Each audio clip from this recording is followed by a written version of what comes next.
Olá, estamos de volta com o nosso Viver Bem em Cristo, em mais uma semana conversando com o ministro do Evangelho, Sérgio Alves, que vai nos trazer aqui algumas explicações sobre a palavra de Deus e o que realmente Deus quer ministrar com a sua palavra através de várias passagens bíblicas. Então, queremos já lhe cumprimentar, agradecer sua presença conosco. Tudo bem? Tudo bem, uma boa noite a todos. Estamos retornando aqui com muita alegria a esse programa e esperando que o nosso Deus possa nos inspirar para que venhamos assim tratar de assuntos que venha ajudar decisivamente a todos os nossos telespectadores a estar dissolvendo suas dificuldades, suas barreiras, seus bloqueios aqui, que a palavra de Deus ela tem poder para deixar nosso coração cheio de paz e cheio de provisão divina, porque essa palavra é muito rica, né? Então, rogamos a Deus aqui que hoje esse programa seja assim de grande benefício para a tua vida, porque esse é o nosso objetivo, transmitir, expandir Deus para você, através aqui do Viver Bem em Cristo. Bem, então vamos lá, não é? Pastor Sérgio, as pessoas têm muitas percepções diferentes em relação a Deus, algumas coisas provenientes do conhecimento, outras que ouviram falar, alguém diz uma coisa, outro diz outra, não é? Então tem algumas coisas assim que falam na Bíblia, através das histórias de vários profetas e personagens bíblicos, né? E tem um aqui no livro de Jó, que tem toda a história de Jó, né? Que sofreu, enfim. E ele protesta, ali no capítulo 10, Jó protesta contra a severidade de Deus, né? Então, sobre estes castigos de Deus, né?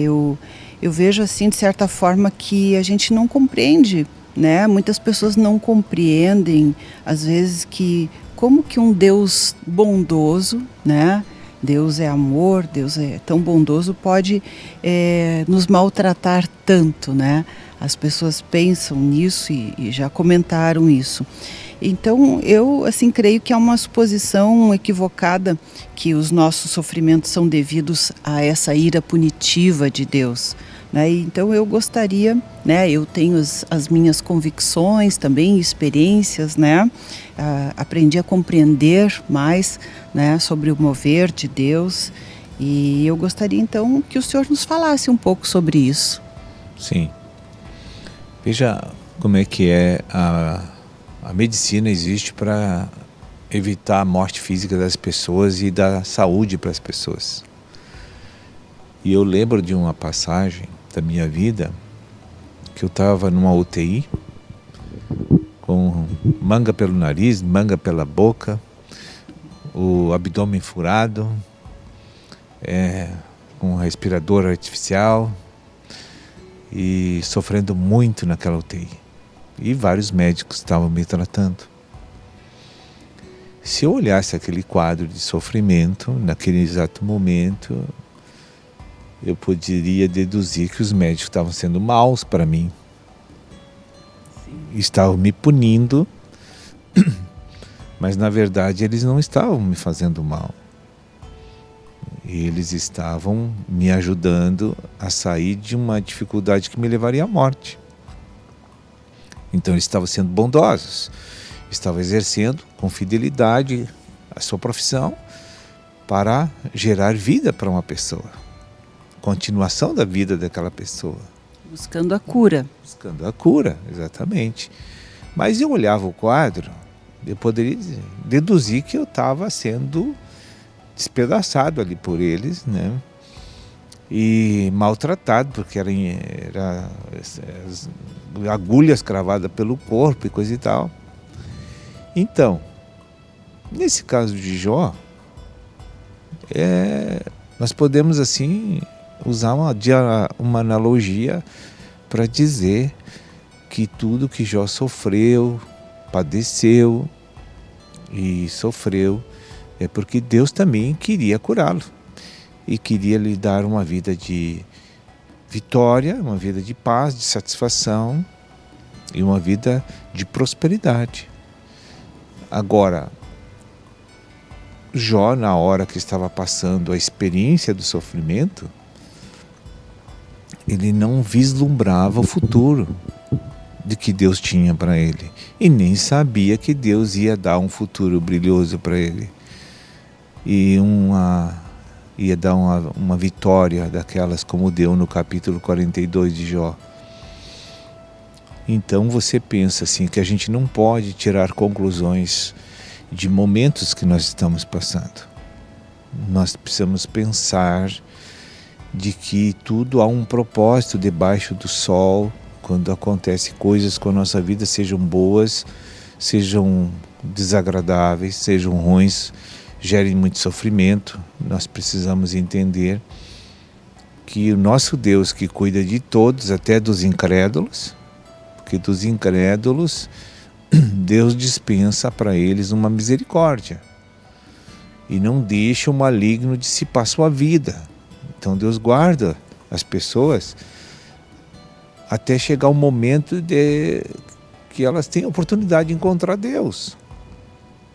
Porque Jesus disse no João 10:10 que existe um inimigo das nossas almas e que ele veio para matar, roubar e destruir. E por que ele não mata os incrédulos? Por que não destrói os incrédulos? Porque Deus tem uma misericórdia sobre eles. Porque senão já estavam ceifados. Então nós temos que pensar nessas coisas, que Deus é bondoso e amoroso até com aquele que não o conhece e que nem está ainda cultuando Deus e adorando e louvando Deus, que não nasceu espiritualmente ainda. Imagina dos filhos de Deus como Ele cuida. E na igreja é muito comum, eu passei muitas dificuldades como esse irmão aí, Jó, que a gente vai ver ele ainda na glória. E aí é bom a gente conversar com ele para ver como é que foi aqueles momentos, né? Não deve ter sido fácil, porque na hora que se está passando pelo sofrimento é muito difícil entender, pensar que aquilo é para o nosso bem, não é? Sim, veja que nossa capacidade mental de compreender os processos que Deus utiliza para conosco, para nos levantar ao nosso nível espiritual e para nos dar a glorificação, a gente não tem a menor noção do porquê que nós estamos passando por provações e por duras experiências. Mas tudo é com fim proveitoso para uma eternidade. Nós nunca devemos pensar que Deus está fazendo algo para a terra, e sim para a nossa eternidade. E é por isso que nós não compreendemos, porque o que é maravilhoso e bom para qualquer pessoa? É o agora. Então, se eu estou bem agora, é tudo o que eu quero. Mas não temos revelação de que uma preparação sofredora para uma glória é muito melhor que uma vida abastada e uma vida de paz agora. Né? Porque Deus poderia me dar dinheiro, me dar pessoas que me amam, me cercar de ajudar, de pessoas que me ajudam e de pessoas que estão sempre me abençoando. Tá, eu teria uma boa vida aqui na terra, mas o que foi edificado para mim entrar na eternidade e desfrutar? Então não adianta nada, porque o projeto divino não é para me abençoar aqui agora, e sim me colocar na bênção eterna. E as pessoas não têm essa revelação.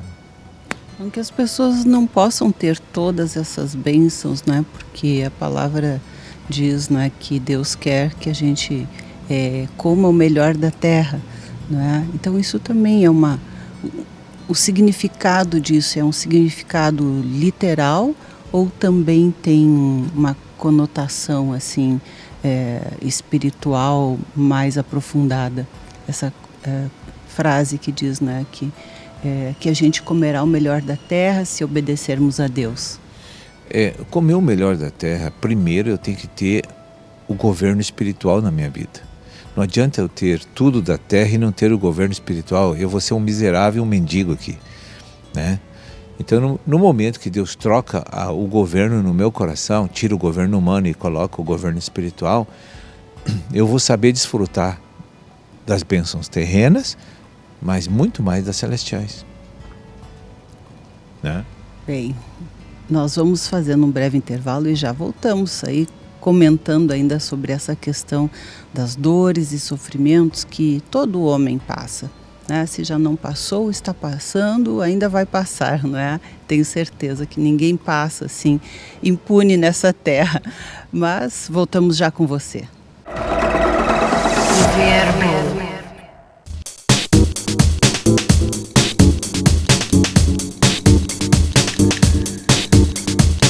Estamos de volta com o nosso Viver Bem em Cristo e continuamos a conversar aqui com o ministro Sérgio Alves sobre a questão do sofrimento humano, porque cada vez mais as pessoas estão sofrendo. Sofrimentos da alma, sofrimentos físicos, doenças, mental, né? Uma porção de problemas que cada vez mais as pessoas têm em todas as idades. E na palavra de Deus diz que no sofrer do homem, Deus visa o seu bem, né? Então, mas tem tanta coisa ruim acontecendo, né, pastor? Então, tem talvez um bem que venha de Deus e um sofrer do homem que não venha de Deus? Todo sofrimento é vontade perfeita ou permissiva de Deus. Não tem como isso entender de outra maneira. Então, veja bem, quando eu cometo transgressão e pecados, tudo que eu estou fazendo de errado, aquilo tem um efeito de retorno sobre a minha vida, tem consequências. Então, mesmo que nós, os cristãos que estamos na igreja, sempre estamos vivendo os nossos dias e não somos perfeitos na obediência e na submissão ao Senhor.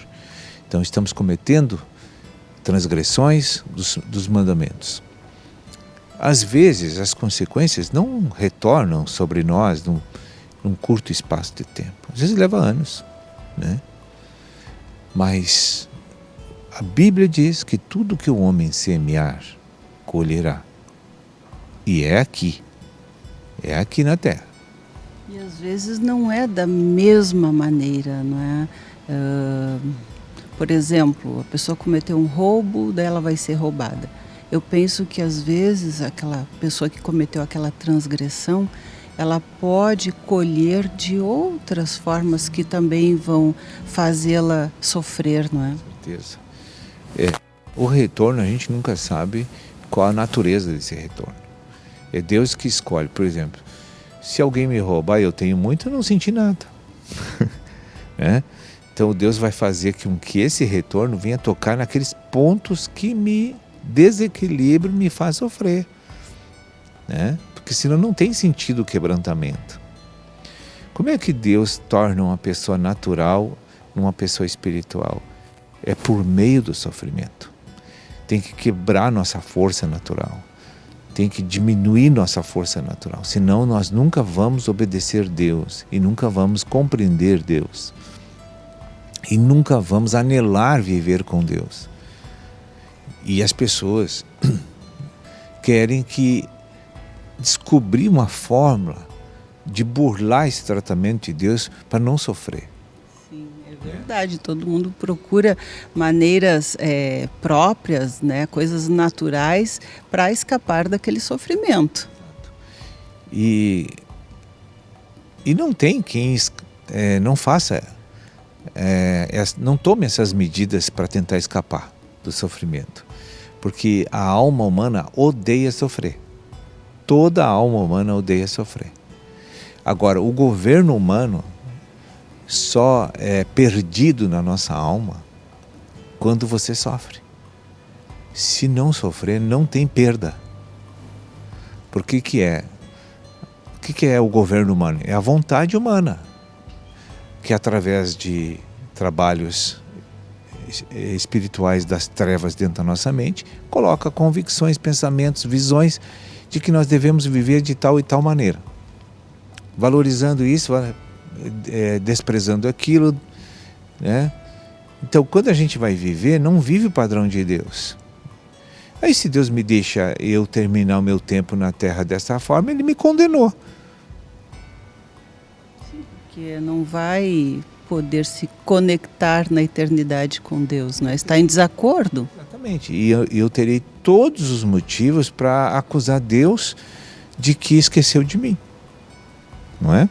Como um pai que não corrige um filho que está cometendo algo ruim, um filho drogado, ou, enfim, que está cometendo algum tipo de erro, não é? Exatamente.